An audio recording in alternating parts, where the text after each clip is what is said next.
हाल ही में हिंदी युग से प्रकाशित कहानी संग्रह दरिया बंदर कोट उपासना का ये कहानी संग्रह आया है। उपासना हिंदी कहानी का एक प्रतिष्ठित और बहुत ही विश्वसनीय नाम है। बहुत अरसे से आप लेखन के क्षेत्र में सक्रिय रही हैं। इससे पहले आपका कहानी संग्रह एक ज़िंदगी एक स्क्रिप्ट भर ये ज्ञानपीठ से आ चुका है और ज्ञानपीठ का युवा लेखक पुरस्कार 2014 में मिल चुका है। उसके अलावा डेस्क पर लिखे नाम इनका बाल उपन्यास है जो एनबीटी से प्रकाशित हुआ है। आप बाल साहित्य में सक्रिय रही हैं। और दूसरा कहानी संग्रह दरिया बंदर कोट आया है। इस कहानी संग्रह में कुल मिलाकर 11 कहानियाँ हैं और हर कहानी का मिजाज कुछ अलग किस्म का है। कुछ अस्तित्व के प्रश्नों से लड़ती है कहानियाँ, कुछ में आंचलिकता की सौंधी खुशबू है। लगभग हर कहानी में स्त्री एक घेरे में बंद है और उसकी घुटन की दास्तां है।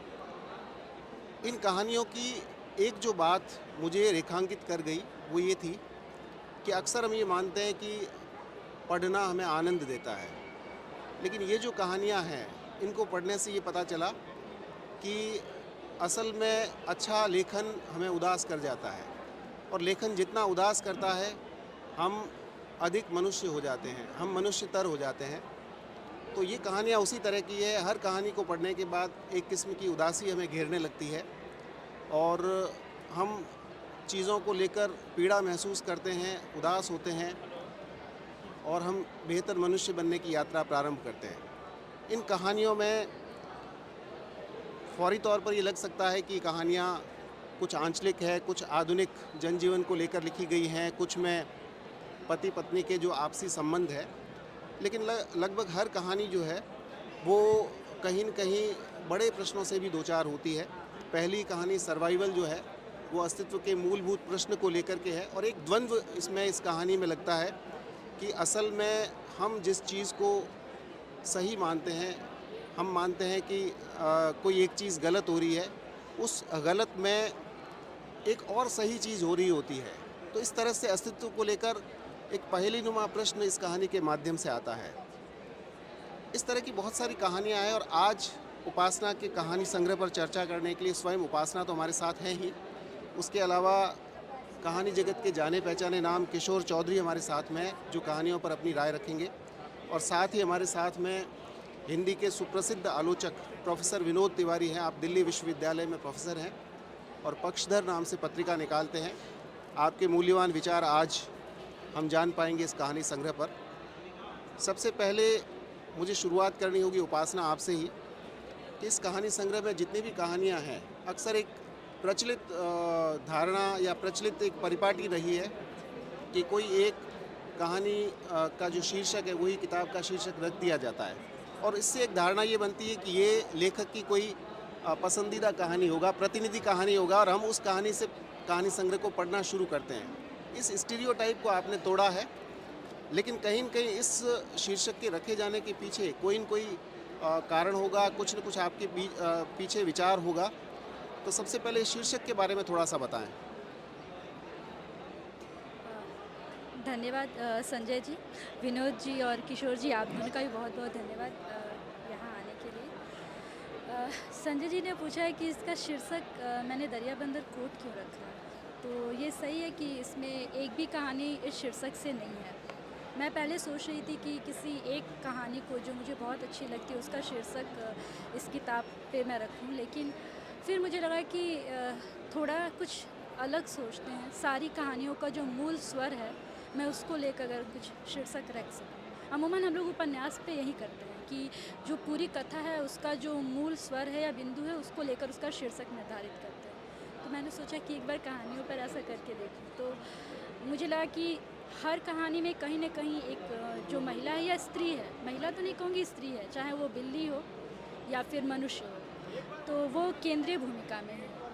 और जब वो है तो उसके अपने दायरे हैं और एक दायरे से दूसरे दायरे में जाने के बीच उसे बहुत स्ट्रगल करना पड़ता है। ये जो एक शीर्षक है ये एक खेल है असल में। हम लोग बचपन में खेलते थे इस खेल को और इसमें एक दायरे से दूसरे दायरे में जाने के लिए बहुत स्ट्रगल करना पड़ता है और बिना आउट हुए दूसरे दायरे में जाना होता था। आउट होने का मतलब बहिष्कृत हो जाना और वही मूल थ्रिल था इस खेल का। तो इसको सोचते हुए मैंने इसका शीर्षक दरियाबंद रखा। बिल्कुल उपासना, और इस तरह के खेल लगभग भारत के हर अंचल में अलग अलग नामों से खेले जाते रहे हैं। और इस तरह के खेल पर, सर्वाइवल गेम पर स्क्विड गेम नाम से एक बड़ी सीरीज़ बनी थी, वो भी काफ़ी लोकप्रिय हुई थी। हालांकि उसका सब्जेक्ट बिल्कुल डिफरेंट किस्म का था, लेकिन कहीं न कहीं एक घेरा होता है जो हमारे अस्तित्व की कारा या परिधि बनता है, और उस परिधि से, उस कारा से बाहर आने में ज़िंदगी भर की मशक्क़त लग जाती है। कहानियों का मूल स्वर आपने बताया इसी तरह का है। भाई किशोर हमारे साथ में इस चर्चा में, इस चर्चा को आगे बढ़ाएंगे। किशोर, आप उपासना की कहानियाँ और इनके लेखन से लंबे समय से परिचित हैं। न सिर्फ कहानियाँ, बल्कि इन्होंने सुंदर निबंध भी लिखे हैं जो समय समय पर पत्र पत्रिकाओं में प्रकाशित हुए हैं। इस कहानी संग्रह के बारे में क्या कुछ आप कहना चाहते हैं? क्या पहली बात है जो आपके दिमाग में आ रही है? सबसे पहले तो उपासना जी को खूब सारी शुभकामनाएं और इस बात की बधाई कि उन्होंने सुंदर पुस्तक फिर से लिखी। एक किताब हम पहले पढ़ चुके हैं जो खूब मतलब चर्चा में रही, जिसको बहुत प्यार मिला उस पुस्तक को। और लेकिन संजय जी, मैं एक जो अलग बात इसलिए भी कहना चाहता हूँ थोड़ा सा हट के इस संग्रह से, कि हिंद युग का विकास जो हुआ है वो मेरे देखते देखते हुआ। यानी जब मैं हिंद युग से पहली बार छपा था तो हमारे पास 5-6 टाइटल थे शैलेश जी के पास में, और मेरी किताब आई थी। तो वो किताब जब स्टार्ट हुई, बिकना शुरू हुई, तो शैलेश बहुत खुश हुए। उनको लगा कि मैं कुछ ऐसा चाहता था, क्लिक चाहता था, जहाँ से कि हम प्रिंटर से पब्लिशर मान लिए जाएं, कुछ हमारी इस तरह की यात्रा आरंभ हो। उन दिनों मैं और शैलेश खूब सारी बात करते थे, और मैंने शैलेश को बहुत सारे नाम सुझाए कि ये लोग हैं, मैं जिनको पढ़ता रहता हूँ, ये बहुत सुंदर लिखते हैं और आप इनको छापिए प्लीज़। लेकिन प्रकाशन जो है, संसार जो है, इसमें पूंजी का बहुत महत्वपूर्ण रोल है। इसमें एक ख़ास बात ये भी है कि जब तक आपकी पहचान, आप लोकप्रिय जो लेखन है वो उसमें आप जब तक नहीं आते, तब तक गंभीर साहित्य को लेकर के हमारे भीतर बहुत सारी चिंताएं रहती है कि इसे कौन पढ़ेगा, हम इसको बेच कैसे पाएंगे, अगर हम इसे बेच नहीं पाएंगे तो हमारी ऑडियंस कैसे बढ़ेगी, सुनने वाले कैसे बढ़ेंगे, देखने वाले। इतना सुंदर काम हुआ कि दिव्य प्रकाश की जो पहली किताब आती, दिव्य चूँकि जो इंजीनियरिंग के विद्यार्थी रहे हैं, और फिर जो है दिव्य ने एक ऐसी जगह पर प्रोफेशनल काम किया है कि जो अपना असर मास पर कैसे डालें वो इसको जानते हैं।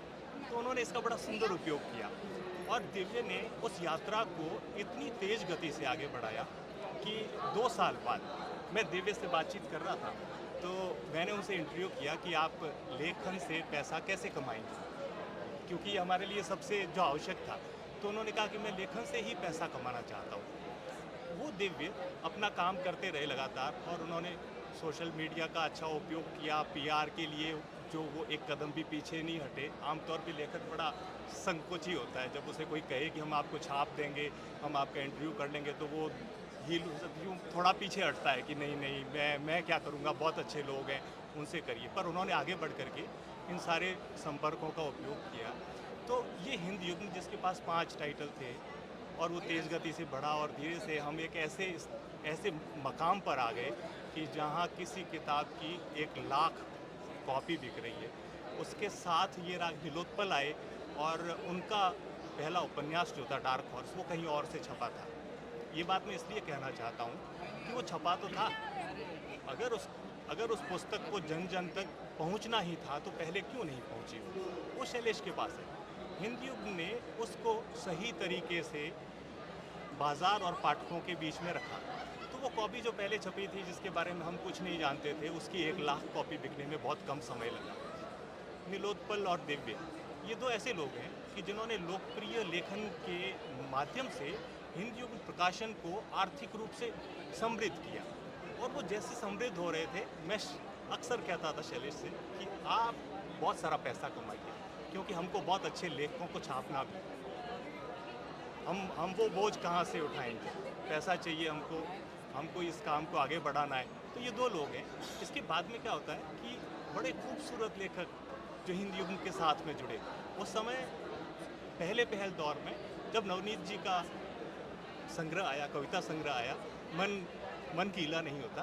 तो वो एक ऐसी किताब थी कि मैं समझ रहा था कि शैलेश ऐसा छापना चाहते हैं। इतनी सुंदर कविताएं, गंभीर कविताएं वो छापने को इच्छुक हैं, लेकिन सबसे बड़ा हमारे सामने जो हर्डल था वो ये था कि हम किस तरह से आत्मनिर्भर हो जाएं कि हमारी किताबें बिक रही है और हम गंभीर साहित्य की और भी पढ़ सकें। तो इस मेले में मैं सबसे अधिक खुश हूँ। मैं लगभग हर बार आता हूँ इस मेले में, इसलिए खुश हूँ कि ऐसी सुंदर किताबें हैं जिनको हम चाहते थे कि किताबें आएँ। मैंने आपका नाम बताया, मैंने कहा प्रमोद सिंह जी को छापिए, मैंने कहा अशोक पांडे जी को छापिए, सुषमा जी हैं, विजय श्री तनवीर हैं, ये तो खैर अपने आप आए, पर इनके लिए मैंने कहा कि ये अच्छे लेखक हैं, शैलेश जी आपको इनके लिए रिस्क लेनी चाहिए अगर कुछ भी होता है तो खुशी की सबसे बड़ी बात क्या कि उपासना जैसे गंभीर लेखक आज उनको छापने में हिंद युग्म समर्थ हुआ है और वो कुछ भी नहीं चाहता है इतना। तो ये यात्रा बड़ी रोचक रही और इस यात्रा का सुख ये है कि हम ऐसे और जो गंभीर लेखक हैं जो आएंगे, जिनकी और आएगी किताबें, वो बहुत सुंदर बात होगी इसके लिए। अभी हिंद युग्म के पास में 150 से ऊपर टाइटल है। जब मैं यहाँ से आया हूँ तो पहली बार मैंने कहा कि शैलेश जी अब इस स्तर पे हम आ चुके हैं, मकाम पे आ चुके हैं कि हमें पीछे मुड़ के इसलिए नहीं देखना पड़ेगा कि किताब छापने के लिए पैसा चाहिए। तो ये तो यहाँ तक के आने की बात थी और ये सबसे बड़ी खुशी की बात है। अब इससे इधर मैं थोड़ी सी बात जो उपासना जी के लेखन के बारे में कर दूँ। इनकी पहली किताब बेहद खूबसूरत थी, बहुत सुंदर। भारतीय ज्ञानपीठ का नवलेखन जो है पुरस्कार मिला और चर्चा में रही बहुत।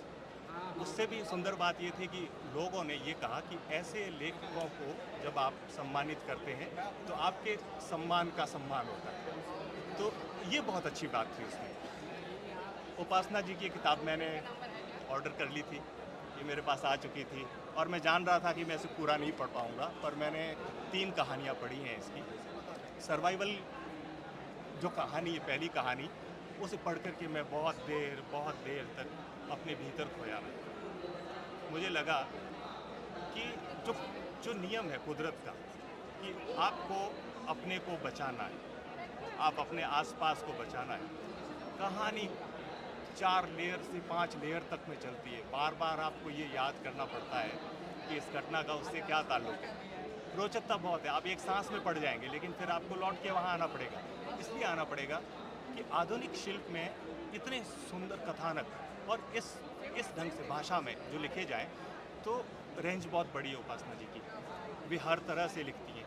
उनका शिल्प भी आपको जो अलग दिखाई देगा, भाषा भी आपको अलग दिखाई देगी। तो ये रेंज जो है ना, ये एक मैं समझता हूँ कि हर लेखक के पास होनी चाहिए। आप एक जैसी चीज़ क्यों लिखें हर बार। सर्वाइवल कहानी में आखिर में छोटे बच्चों की आवाज़ आ रही होती, बिल्ली के बच्चों की।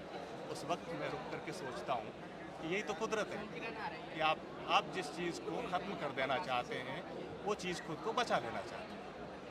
चाहे जो भी ख़त्म हो रहा हो, इस कहानी में अलग अलग चीज़ें घट रही हैं, लेकिन सब अपने को बचा लेना चाहते हैं। जो नहीं बच पा रहा है उसको और व्यक्ति बचाना चाहता है। बहुत सुंदर कहानी थी। और इसके बीच की जो कहानी, दूसरी कहानी है, जो कथानक उसका आमतौर पे हम अपने आसपास रोज़ देखते हैं। तो होता क्या है कि हमको लगता है कि ये शायद कहानी हम जानते हैं। वो कहानी हम इसलिए जानते हैं क्योंकि ऐसा घटित होता है। छोटे छोटे से संदेह आपको आपके जीवन को किस तरह से उद्वेलित करते हैं, आपको पेंडुलम की तरह जो रख देते, हिला करके रख देते हैं। और उसमें पात्र जो हैं, उन पात्रों का चरित्र चित्रण इतना सुंदर है कि आप समझते हैं कि किसी की बाइक पर बैठने से अगर उसका ठप्पा लगता है तो हर शहर में लगता है, हर मोहल्ले में ये ठप्पा लगता है। फला व्यक्ति उसके साथ बैठ गई, ठीक है, वो व्यक्ति ठीक नहीं है। आपको अपने से कोई आग्रह नहीं है कि हम ठीक हैं कि नहीं है, वो व्यक्ति ठीक नहीं है। तो वो भी अच्छी कहानी है। और उदास अध्ययन तो आप यूँ समझे संजय जी कि अगर उपासना जी ने इसको लिखा होता तो ये एक पूरी औपन्यासिक कथा है। और इस औपन्यासिक कथा का ट्रीटमेंट जो है वो कुछ भी बदले की बात नहीं कहता है, लेकिन वो संपूर्ण बदला है, हर तरीके से बदला है वो। और वो जीवन के उन दो पक्षों को पाठक के सामने इस तरह से रखता है कि तुम जो बो रहे हो वो तुम काटोगे। नियति एक दिन तुमको ऐसी जगह ले जाएगी जहाँ पहुँच करके तुम ये एहसास करोगे कि तुमने किसी का क्या छीन लिया है। तुम्हारा अपना अहंकार जो है वो किस ढंग से तुम्हारी हत्या करने के साथ साथ दूसरों की हत्या भी कर देता है। तो मैंने ये 3 कहानियाँ पढ़ी हैं। मैं उम्मीद करता हूँ मैं और आनंद लूँगा इसका आगे पढ़ने में। उपासना जी को खूब सारी बधाई, बहुत सुंदर लिखा है और भी लिखती रहें। धन्यवाद। शुक्रिया किशोर। आपने शुरुआत की थी प्रकाशन के कि पूंजी का आधार जब तैयार होता है तब वो अपने मन के काम कर सकता है, और यही हिंदू युग ने किया। उसके बाद हिंदू युग की फेहरिस्त बढ़ती गई, लेकिन साथ ही हिंदू युग भी समृद्ध होता गया अच्छी किताबों से। और उपासना की जो किताब है वो उसी तरह से हिंदू युग को एक प्रकाशन संस्था के तौर पर उसको समृद्ध करने वाली किताब भी है। और भी टाइटल्स आए हैं और ये किताब भी उसी कड़ी की है। उदास अगहन कहानी का जिक्र किया। वो कहानी ख़ास तौर पर मैं भी रेखांकित कर पाया कि उस कहानी में जजमेंटल नहीं होता कहानीकार, और साथ ही पाठकों के लिए एक बहुत बड़ा गैप छोड़ा गया है। उस गैप को पाठकों को समझना पड़ेगा। इसमें मतलब हम ये कह सकते हैं कि गैर ज़रूरी ब्यौरे तो छोड़े गए हैं, कुछ ऐसे ज़रूरी ब्यौरे या सूचनाएं भी पाठकों की समझ के लिए छोड़ दी गई हैं। यानी पाठकों को बराबर का भागीदार ये कहानी बना के रखती है कि आपको इस कहानी में इन्वॉल्व होना है और आपको अपने तरीके इस कहानी का पाठ करना है। प्रोफेसर विनोद तिवारी, मैं अब ज़्यादा समय नहीं लेते हुए सीधा आपके पास आता हूँ। इस किताब के बारे में क्या उम्मीद जगाती है ये किताब? किस तरह से ये किताब समकालीन जो दूसरी कहानी संग्रह उनकी परंपरा से जुड़ती है या उनसे अलग है ये? कृपया आप थोड़ा सा इस पर प्रकाश डालें। शुक्रिया। सबसे पहले मैं उपासना को और हिंदू युग को बधाई और शुभकामनाएं देता हूँ।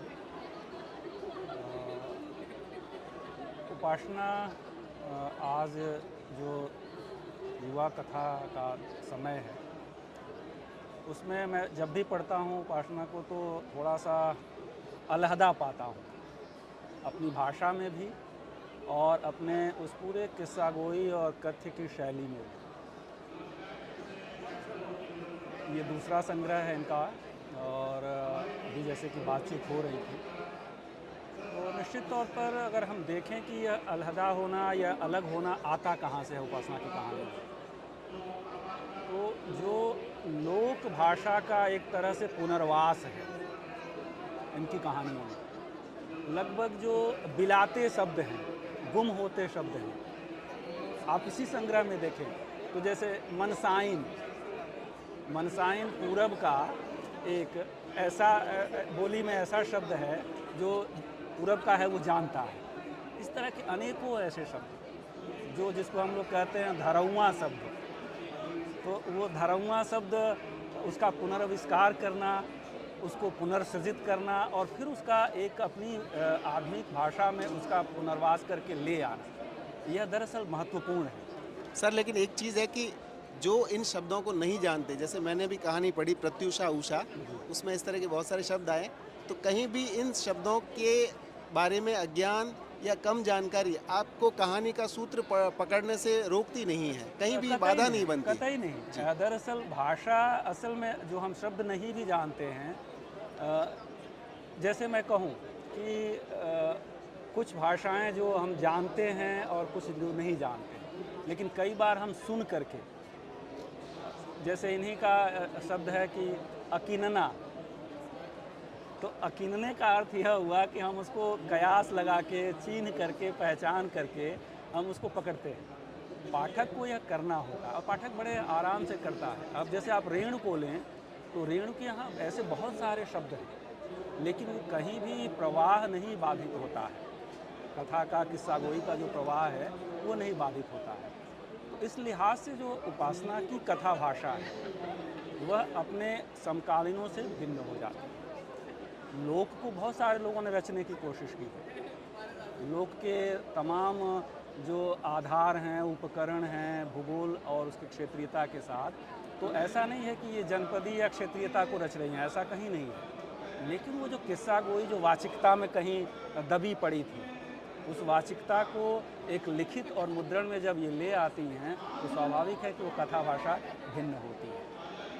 अब जैसे मैंने भी इसकी कुछ कहानियाँ पढ़ी हैं, 4-5 कहानियाँ, सर्वाइवल जो कहानी है। ठीक है कि वो एक सर्वाइवल ऑफ द फिटेस्ट, जो उत्तरजीविता का संघर्ष है, जो हम लोगों को चौथी पाँचवीं से ही हम पढ़ते चले आ रहे हैं उसको उस ढंग से। लेकिन अगर उस कहानी को हम देखें तो जब मैं शुरू ही किया कहानी और जब कबूतरों को जैसे बिल्ली जिस तरह से खट से ले जाती है मार करके, मुझे अचानक मेरे दिमाग में गे की कहानी हीली बोन की बत्तखें आ गई। तो हीली बोन की बत्तखें एक नॉर्थ ईस्ट के भूगोल की कहानी है और उसमें बत्तखों का पालन पोषण करती है कि हीली नाम की स्त्री। भेड़िया आता है और रोज़ एक बत्तख मार के ले जाता है। वो समझ नहीं पाती है, पहचान नहीं पाती कि हो क्या रहा है। लेकिन जो ही वो कहानी आगे बढ़ती है तो हीली बोन की बत्तखें पीछे छूट जाती हैं। अब वहाँ से वो कहानी एक दूसरे सर्वाइवल में आती है, जो पटरी पर उसके पिताजी दुकान लगाते हैं और जहाँ से वो कहानी शुरू होती है। तो अब इसको जब हम देखते हैं, आखेट और आखेटक का जो रिश्ता हमारे अपने समय में भी यह इतना आसानी से पहचाने जाने वाला नहीं है कि भेड़िया कौन है और शिकार जो वो कर रहा है, जिसका आखेट कर रहा है, वो आखेटक कौन है। तो स्वाभाविक है कि ऐसे में वो कहानी बड़ी बनती है। और जो बिल्ली के बच्चों की इन्होंने बात की वो बहुत ही महत्वपूर्ण है। वहाँ भी हीली बोन के बत्तखों में आखिर में जहाँ कहानी ख़त्म होती है वो बड़े ही मर्म के साथ छू करके ख़त्म होती है। प्रतिशोध है उसके भीतर, लेकिन जब वो देखती है एक ममत्व उस मादा भेड़िए के भीतर, तो उस ममत्व से पछाड़ खा करके वो लौटती है और लौट करके फिर अपने ही पाले हुए बचे बत्तखों को काट देती है, मार देती है, कि शायद इसके कारण वह हुआ है। तो यह जो संवेदना और साथ ही साथ प्रतिशोध, तो प्रतिशोध के साथ संवेदना का और उसके बीच में जो मर्म है उसको बहुत ही ताकतवर ढंग से हमारी संघर्ष को, हमारी उत्तरजीविता को या हमारी जिजीविषा को वह कहानी रखती है। ठीक उसी तरह से एक दूसरे विषय की और एक दूसरे टोन की कहानी है सुनो न सौरभ। और चूँकि ये बच्चों के लिए भी लिखती हैं तो इसलिए वह भी एक उसमें महत्वपूर्ण है। अब वो एक सौरभ जैसे स्टूडेंट के, जो स्कूल में स्टूडेंट है, उसकी कहानी तो है, लेकिन साथ ही साथ उस पूरे ताने बाने को समझना ज़रूरी है कि हमारी जो स्कूली शिक्षा है आज और जिस ढंग से वहाँ शिक्षण और ऐसे जो बच्चे हैं, जैसे उसमें आता है कि वो लिखना नहीं जानता, तो ठीक है, यह तो सिखा लेंगे, लेकिन पढ़ना भी नहीं जानता है, लेकिन दूसरी चीज़ें उसके भीतर हैं। तो एक टाइप करिकुलम के नाम पर हम अपने विद्यार्थियों, अपने छात्रों के भीतर जो है उसको ना निकाल पाने के लिए हम लगातार एक जिसको स्टीरियोटाइप का फॉर्मेट है उसमें हम पठन पाठन को देखते हैं। वह कहानी यहाँ, लेकिन उसके साथ ही साथ इसके लिए जिम्मेदार कौन है, बड़े ही सलीके से जो टेट है, जो शिक्षण पात्रता परीक्षा, जिसको उत्तर प्रदेश में भी टीचर्स टेस्ट कह करके कहते हैं, एप्टीट्यूड टेस्ट या एलिजिबिलिटी टेस्ट, टेट। तो अब उसका आप देखें हश्र जो है, और उसमें सचमुच में जब उसका रिजल्ट निकलता है या जब फॉर्म भरते हैं तो लोग सोचते हैं अब तो नौकरी पक्की है। उसमें हाई कोर्ट के निर्णय की बात आती है। उसके बावजूद जो युवा हैं, जो अब धीरे धीरे निराश हताश हो रहे हैं कि अब उनके हाथ से नौकरी छिन जाएगी, तो उस तनाव को और उस पूरे शिक्षण के ढंग को और उस पूरी व्यवस्था को वह कहानी प्रश्नांकित करती है और इस नाते वह महत्वपूर्ण हो जाती है। सर, इसी कहानी पर मैं आपका एक और टेक चाहूँगा। सुनो न सौरभ कहानी में जिस तरह से सौरभ का चरित्र है, एक सड़ी हुई जो शिक्षण व्यवस्था है उस पर तो ये कहानी है ही, लेकिन कहीं न कहीं क्या आपको लगता है कि सौरभ की मासूमियत को लेकर के एक माफ़ीनामा कहानी के ज़रिए जो लेखिका है या लेखक है उसने भी प्रस्तुत किया है कि सौरभ से हमें माफ़ी मांगने की ज़रूरत है कि हम उसके साथ ढंग से पेश नहीं आए। बिल्कुल सही है, क्योंकि जो क्षिप्रा श्रीवास्तव जो शिक्षक है उसमें असल में वो उसके साथ इन्वॉल्व है, और आपने सही ध्यान दिलाया कि वह जो खुद का एक माफ़ीनामा है एक शिक्षक होने के बतौर, तो निश्चित ही वह उस कहानी में है। और ऐसे जो बच्चे हैं, जो छात्र होते हैं, शिक्षक के साथ उनका जो नाता है, उनकी जो जिम्मेदारी है और उनका जो अपनापा है, वो दरअसल कैसे व्यक्त होगा, कैसे निखर के आएगा, उस ढंग से वो कहानी उसका भी एक पार्ट बनती है। एक जो कहानी जिसकी अभी चर्चा भी हुई, उदास अगहन, मैं थोड़ा उसको और भी विस्तार से देखता हूँ उस कहानी को। जिस क्षेत्र से ये संबंध रखती है, मझौली का उसमें भूगोल है, और एक तरह से वो आज के दौर में भी और पहले भी कहीं न कहीं हमारी जो आन शान होती है वो हमारा पीछा नहीं छोड़ती है, जो ठसक है। तो ज़मींदारी तो ख़त्म हो गई, जागीरदारियाँ भी नहीं रही, लेकिन उसकी जो ठसक है वह कहीं न कहीं एक पुरुष सत्ताक संरचना में बरकरार रहती है। अब जो उसमें दो हैं, फूलमती और वृंदा, ये जो दो स्त्री पात्र हैं, दोनों के जो सामाजिक संरचना के आधार पर संबंध देखें तो दोनों में एक तनाव का संबंध निश्चित तौर पे जो हमारी संरचना जैसे सौत के रूप में वो बनाई गई। फूलमती को कह सकते हैं कि थोड़ा सा कुछ वर्ष बड़ी और उस पीढ़ी की है, वृंदा थोड़ा उसकी एक अगली पीढ़ी की है। लेकिन वह कहानी देवदत्त और प्रभुदत्त, ये जो दो भाई हैं, दोनों भिन्न हैं अपने चरित्र में भी।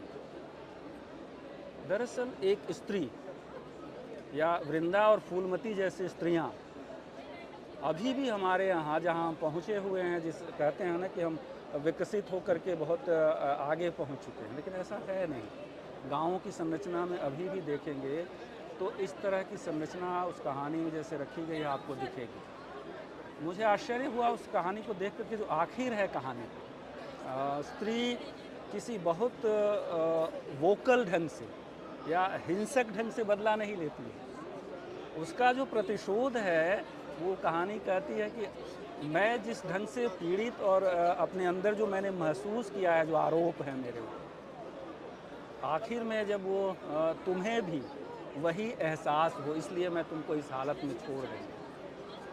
तो यह एक फूलमती के आगे की पीढ़ी है वृंदा।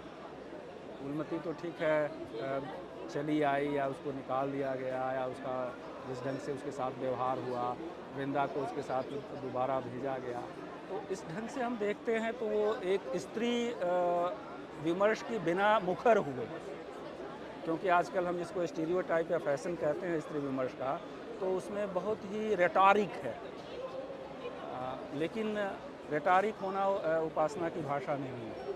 वो सांकेतिकता में, प्रतीकात्मकता में इंगित करती हैं चीज़ें, और उस इंगित को अगर पाठक पकड़ ले रहा है तो पूरा मर्म उसके साथ उभर आता है, कथानक समझ में आता है। तो निश्चित तौर पर यह जो संग्रह है दरिया बंदर कोट, हिंद युग के लिए एक उपलब्धि है, और धीरे धीरे जब ये लोगों तक जाएगा, इस पर खूब बातचीत होगी। मैं उपासना को पुनः इसके लिए बधाई और शुभकामनाएं देता हूं, और हिंद युग के लिए शुक्रिया। बहुत बहुत आभार प्रोफेसर विनोद तिवारी जी। अब उपासना आपकी बारी है, और जैसा आपने कहा कि उपासना की कहानियाँ बिना किसी अतिरिक्त शोर-गुल के आपके भीतर दाखिल होती है और आपके दुख के संसार को थोड़ा और सघन करती है।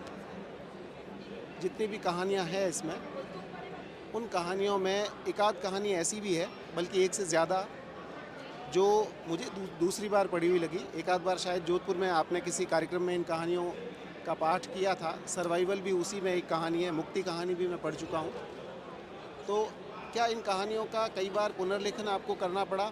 सर्वाइवल में मुझे ऐसा लगा कि इसमें दो लेयर हैं। इसमें जो शुरुआत का भूगोल है, जिसमें पुरानी दिल्ली का जो माहौल बताया गया है, तो क्या आपको इन कहानियों में कुछ अतिरिक्त जोड़ जमा घटाव भी करना पड़ा? कुछ आपने ऐड किया, इनका पुनर्लेखन किया, परिष्कृत किया इन कहानियों को?